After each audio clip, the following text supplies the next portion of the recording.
Bonjour mes petits croissants.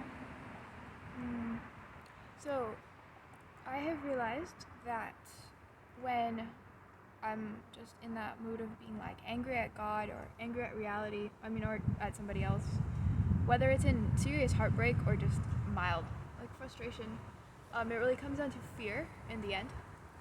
For instance, this could be in like serious grief or trauma.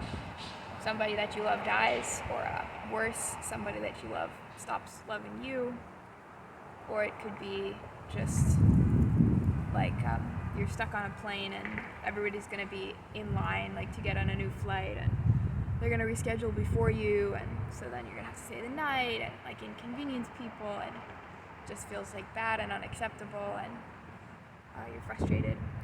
And I think in both cases the fear comes down to like, this situation is not okay and it can't be fixed, it's wrong, and it shouldn't be happening, but it is, and I can't do anything about it. So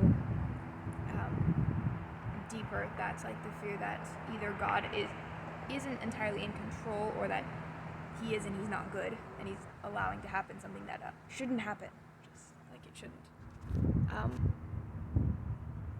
Or more philosophically, the fear that in the end what's real is non-being, is unreality, that reality is evil,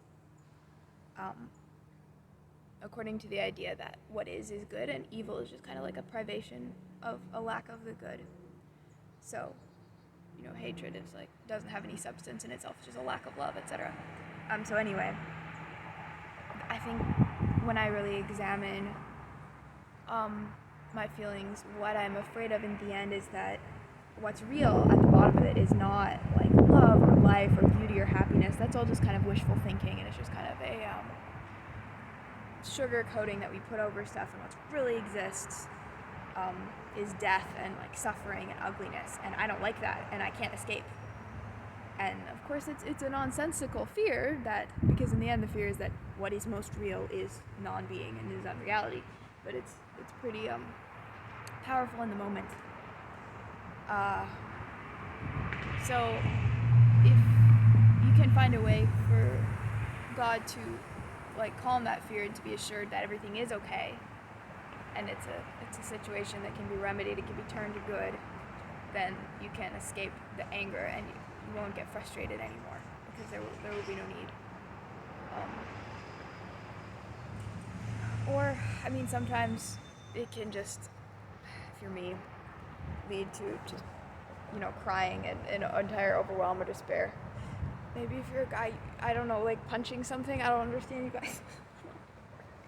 Anyway, but so just like, if you're totally overwhelmed and despairing in anger and fear and whatever else, just that.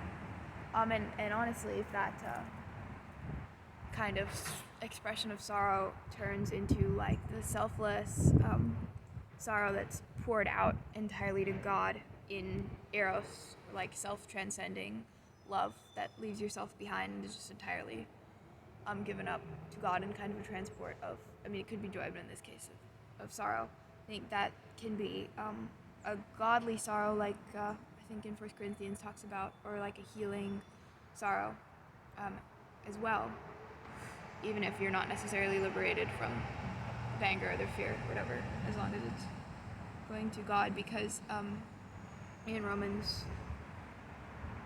8, it's the whole creation, groaneth and travaileth together until now. So it can be, I guess, a healthy way as well to channel it. But anger is unpleasant. Yeah, at the bottom of it usually. I've found that when I'm angry, it comes from fear. It comes from fear that God isn't good, that reality isn't good, and that the situation is not okay, and there's nothing I can do to get out of it. But if you can find a way to channel that toward God, then you escape.